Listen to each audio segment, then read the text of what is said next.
I've seen a lot of therapists recently talk about working for what they describe to be predatory mental health practices. And to be fair, there are definitely some people and some organizations in this field that do not operate with much integrity or transparency. And honestly, it makes me sad to hear that this exists within our field. However, I know that it is an unfortunate reality.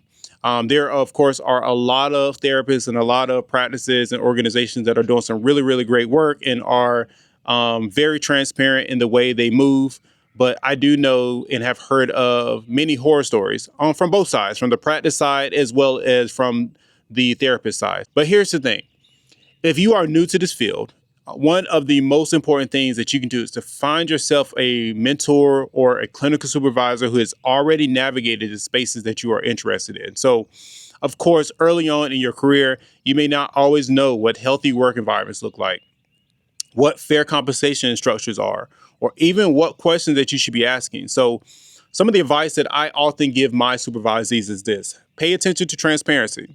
If a practice cannot clearly explain compensation, expectations, policies, that's something to be taken seriously.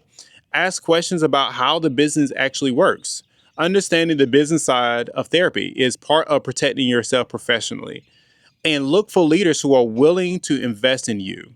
Find a practice or organizational leader who genuinely wants to see you succeed. Someone who is willing to talk with you about your long-term goals, your dreams, and where you want your career to go. The best leaders will support your growth, even if that eventually means supporting you when it's time for you to move on.